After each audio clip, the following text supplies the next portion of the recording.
The servant who shattered a dynasty. In the spring of 1798, Seville glowed under a golden sun. The duchess and her 3 roses prepared for another royal gathering. But beneath the velvet gowns, a secret movement stirred. He was a boy born in chains, now a servant who saw the truth. A glance held too long became a whispered thank you in the deserted halls. Letters were left in hidden places, bridging the gap of rank and duty. Fiery Clara and longing Lucía found warmth untouched by power in him. The walls began to tremble when the truth surfaced. Each woman was with child. The Duke demanded answers, and each broken voice spoke the same name, Mateo. The Duke vanished. Days later, Mateo was gone, leaving no trace of his passing. The Montoya women locked themselves away. Curtains were drawn, mirrors covered. The palace that once hosted kings became a tomb of silence. Seville turned its back on them. The roses of Andalusia withered in solitude. Months passed, then years, and finally decades. By 1803, the Montoya Palace was abandoned.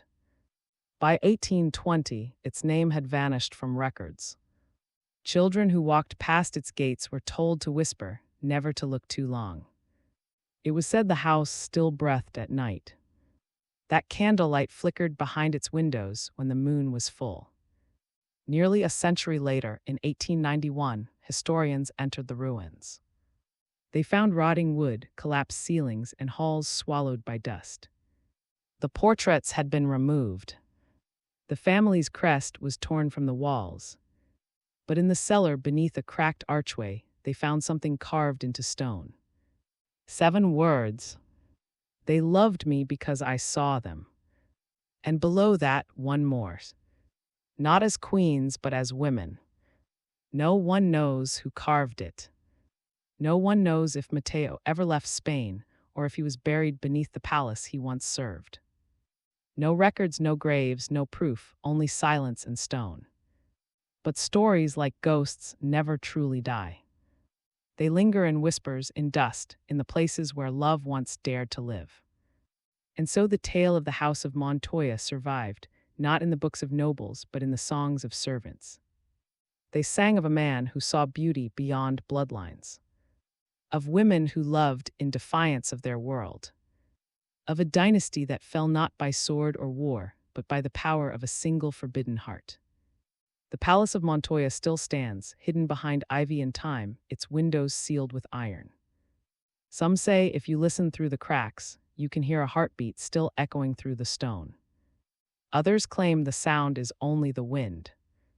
But perhaps it is the memory of Mateo, the servant who shattered a dynasty, the man who saw beyond crowns and titles, the man who taught Spain's proudest house that love once awakened cannot be chained. For love does not ask for permission. It does not kneel to rank or wealth. It rises where it is forbidden, and it destroys the walls built to contain it. Centuries later, his story remains, a whisper in Seville, a scar in the heart of history.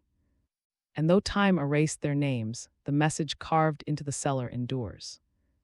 They loved me because I saw them, not as queens, but as women. Even now, the ruins remember. The dust remembers, and somewhere in the soul of Andalusia, the roses of Montoya still bloom in secret. Love unforgiven, undying, and unbound.